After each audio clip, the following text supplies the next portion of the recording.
United States of America, the most powerful nation of all time. A good friend to have, a terrible enemy to confront. But the world champions of democracy may be hiding a dirty little secret, because they may well be the first ever Masonic country. A nation built on secret alliances, yet still their very own citizens remain unaware. As does the entire world.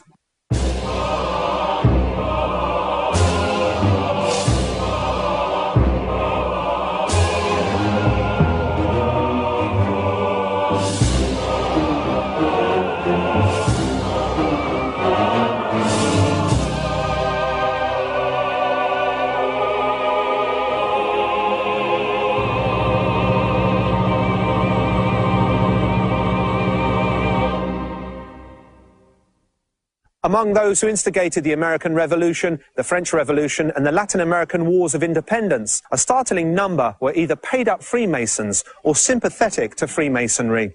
But particularly in the case of the United States, the Masonic influence didn't stop once independence had been achieved. Freemasonry also later participated in the planning and development of this country's political infrastructure, and in the management of it up to modern day. Whether this is a good or bad thing depends on one's opinion about Freemasonry. So first, we should understand what Freemasonry is all about. Freemasonry is a secret brotherhood whose origins go back to the builders' guilds of the Middle Ages. Maçon in French means bricklayer. It was born out of the need of these craftsmen to aggressively protect their skills, and by doing so, to maintain their status and livelihoods. In addition, their secrecy helped save their brethren from official persecution, since many of the Masonic ideals clashed head-on with those of the Church in Rome. By the end of the Middle Ages, Masonry had evolved into Freemasonry, or Free and Accepted Masons. Free for not admitting slaves or serfs into their ranks, and accepted for now accepting not only builders, but also anyone who swore allegiance to their rules.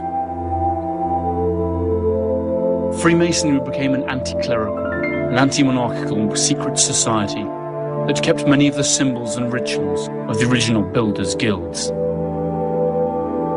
Though it became a civilian social organization with avowedly humanistic objectives, on many occasions its operations were secret and unmistakably political. For centuries, Freemasonry was officially persecuted by the church and the establishment. However, many nobles and clergymen did in fact belong to this secret society. Its ability to attract even those who were supposed to be against it made Freemasonry all that more intriguing and disturbing. The origins of Freemasonry in the United States go back to 1682, when Scotsman John Skene, an active member of the Scottish Aberdeen Lodge, took residence in the American colony of New England. 3 years later, he was made Deputy Governor of West Jersey. Jonathan Belcher, who was Royal Governor of Massachusetts and New Hampshire, became a Freemason in London in 1704 and boasted of being the first Freemason to be born in the United States. By 1776, what we now call the United States were barely 13 small colonies crowded upon the East Coast. They had been founded by English Protestant Puritans, the famous Pilgrims, who had been expelled from England by the powerful Anglican Church. The rest of the country was a rich and vast terrain inhabited exclusively by native tribes, an unexplored land that was more often than not conquered at gunpoint. This was an era where men worked, fought, and dreamed, while God watched them from the pulpit, or so they believed. In that rugged landscape, within a social structure dominated by the Puritans, the first Freemasons began to disseminate the revolutionary ideas that they had brought from Europe. Ideas of religious freedom, independence, science, rationalism, and humanism. The emerging American Freemasons were strongly influenced by the Rosicrucians, another secret society that was created in Germany in the early 15th century for the study of the hidden arts. The American Freemasons adopted many of the Rosicrucians' mystical ways, as well as their Greek and Egyptian symbols. Symbols that can be seen in many American national emblems today. The Rosicrucians claim to have founded their first American lodge in 1694 in Philadelphia, when William Penn, the Quaker who founded the first American community to advocate total religious liberty, Pennsylvania, invited Johann Jacob Zimmermann's Chapter of Perfection to leave Germany and join them. Zimmermann, a Rosicrucian, believed that Christ would return in the year 1700. So in 1694, they built an observatory on American soil to watch for the return of the Lord. To Zimmermann's regret, Jesus did not show up, and the Rosicrucians subsequently dispersed around Pennsylvania. Some of them became wandering spiritual healers who used amulets and staged ceremonies to ensure good crops and to drive away bad luck. In 1717, the Great Lodge of England was founded. It claimed authority over all other lodges in the English colonies. But the American lodges rejected the right of the Great Lodge to exert control over them, and they did not recognize its authority. The Great Lodge of England countered this by encouraging the creation of several other faithful lodges in the colonies. It's important to point out that the uprising of the American Masonic lodges against the English ones predates the American Revolution by many years. Therefore, whether this was planned or not, they became the very first bearers of revolutionary thought. As they grew in number, the vision of independence spread across the whole country. In 1776, the United States declared their independence, and soon after, their Constitution was adopted. The contribution of Freemasonry in these events was fundamental, since many brethren were involved. In 1732, Benjamin Franklin was initiated into the Turn Tavern Lodge in Philadelphia. That same year, James Oglethorpe, founder of the Savannah Colony, which would later become the state of Georgia, created the Solomon Lodge. It was here that the two men destined to become the first Jewish-American Freemasons, Moses and Daniel Nunes, were initiated. Regardless of their origin, these English and native lodges spread like wildfire throughout the country, fueled by the prestige that came with being a member of them. In 1740, most respectable men in the New England colonies either were or wanted to become Freemasons. In 1773, a group of outraged Mohawks staged a protest against what they considered unfair English custom duties by dumping overboard the tea cargo of 3 ships. It was the famous Boston Tea Party. Today it is suspected that many of those supposed Mohawks were in fact disguised Freemasons who belonged to the St. Andrew's Lodge of Boston, a lodge that curiously did not convene that night. The church was particularly infuriated by the fact that many Freemasons supported deism, a Christian philosophy that believes in a personal God and upholds a purely rational interpretation of Scripture, discrediting revelation. According to deistic principles, the Bible holds many truths and wisdom, but it is not inspired by God. Deists also deny that Jesus is the Son of God and claim that faith is no substitute for observable facts. They do not believe in prophets or miracles. God can only be known through experience and knowledge. For the Church of England, as well as for the Puritans, deism was clearly a heresy that had to be wiped out. The persecution of heretic Freemasons was relentless, but nothing could stop them. Soon the British colonies in America would take their first great steps towards liberty, and in their footsteps, the trace of Freemasonry could be clearly seen. Freemason and revolutionary ideas blended well.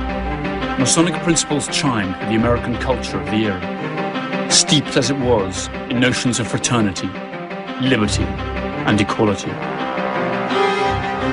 Pennsylvania was a particularly fertile breeding ground for Freemasonry,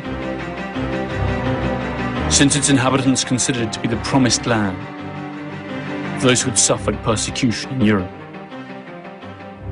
Here, Freemason symbols even appeared on crockery and home furniture.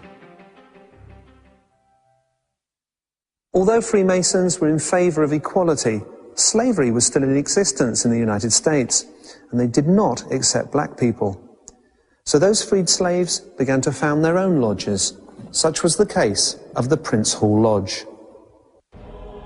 In 1775, while still under British rule, the most worshipful Prince Hall Grand Lodge was created in Boston as a segregated chapter for free blacks, named after an emancipated slave, Prince Hall.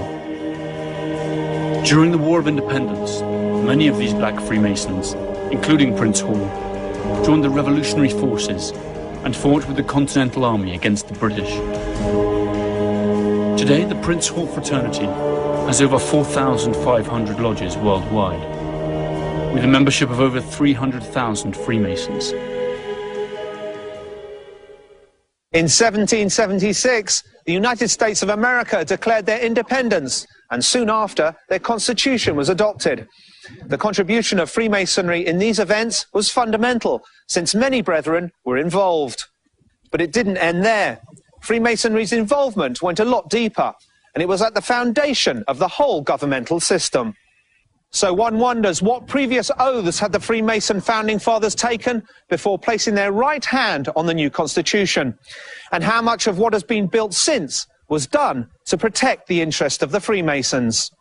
16% of the signatories of the Declaration of Independence were Freemasons. A quarter of the signatories of the Articles of Confederation were Freemasons. And a third of the signatories of the Constitution were Freemasons. By the time George Washington took the oath of office as first president of the USA, a third of the governors of the original colonies were Freemasons too. Freemason John A.C. Muhlenberg was the first Speaker of the House of Representatives. Freemasons John J. Blair and William Cushing were justices in the first Supreme Court. Close to 46% of the officers of the Continental Army, or Independence Army, were Freemasons, as were almost half of their 78 generals.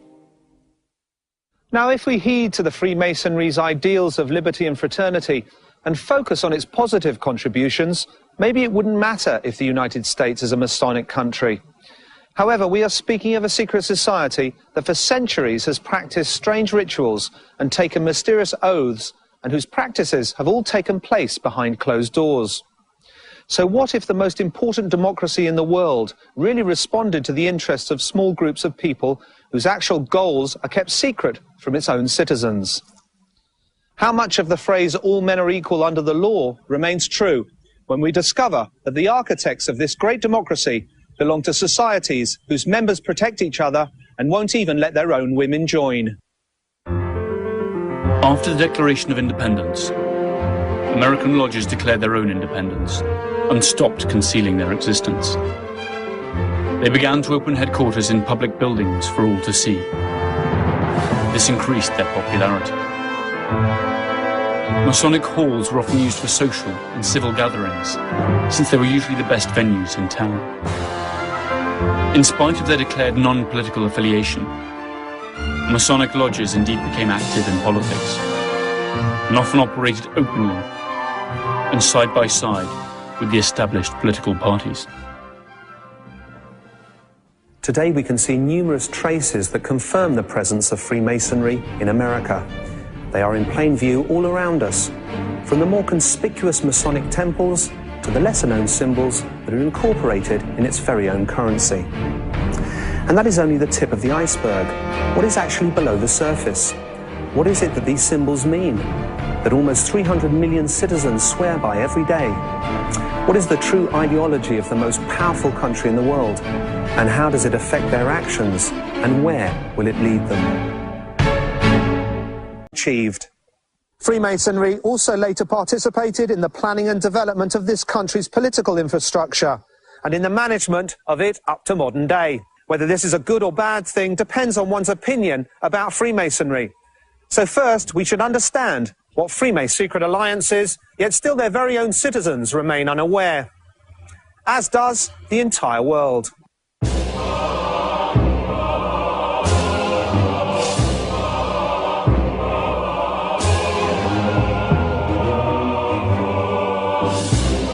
United States of America, the most powerful nation of all time. A good friend to have, a terrible enemy to confront. But the world champions of democracy may be hiding a dirty little secret, because they may well be the first ever Masonic country. A nation built on...